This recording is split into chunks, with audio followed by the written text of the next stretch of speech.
Okay, welcome to this video.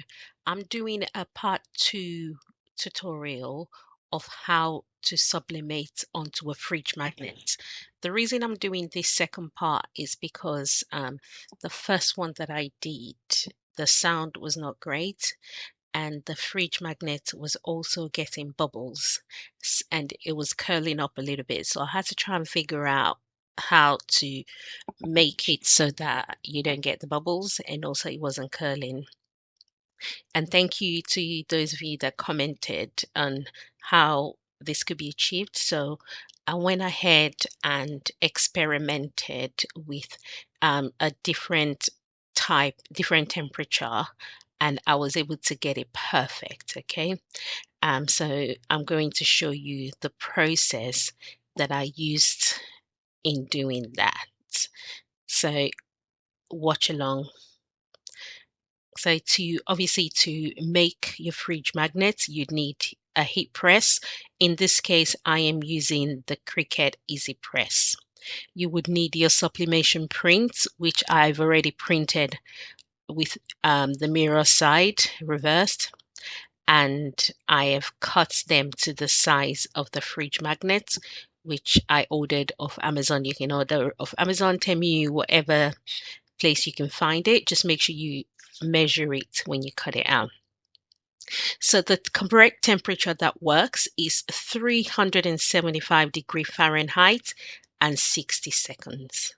And the other thing that I used was to use clean parchment paper. Okay, so using my heat resistant tape, I am securing my sublimation print to my fridge magnets to make sure it's nice and secure.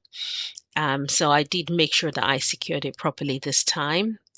And yeah, because there was a bit of blurring on the edges of the other one, which I wanted to avoid.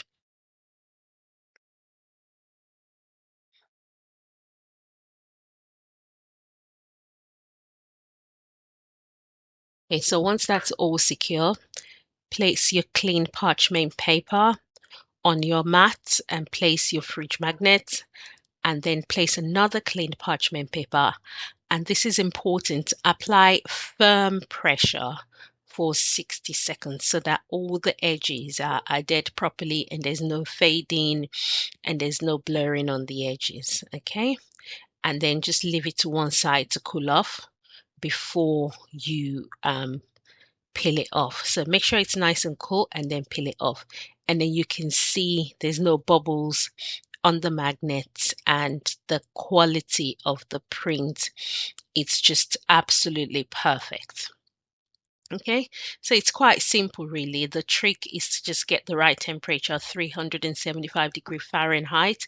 You can convert it to Celsius if you want, and then applying firm pressure for 60 seconds. Okay, yeah, so as you can see, looking at the back, there's no bubbles. It looks nice and clear and it's not curled, and the quality of the print looks absolutely amazing. So I hope this clarifies things a little bit more and is more helpful. So these are the ones that I did before, and you can see the bubbles. And I think it's the reason for that is because I was trying to convert from Fahrenheit to Celsius and I used the wrong temperature. So it was too hot and it just kind of bubbled. I did try and stick it to my fridge and it's still stuck. But you can see it's bubbled and the magnet is a bit curled, which is not what I wanted.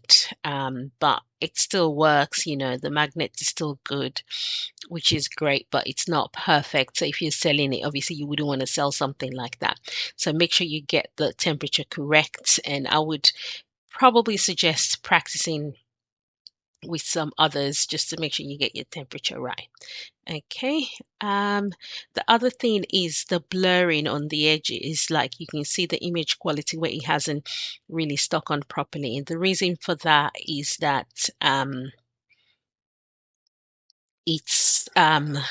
didn't put enough pressure. I put medium pressure, so you have to put firm pressure to make sure it really sticks on properly, and that's how you're going to get the best quality image. Okay, so I hope that helps. Thank you for watching. and I'll see you in the next video. If you haven't already, please like, subscribe, and share this video to anybody that it can help. Thank you. See you soon.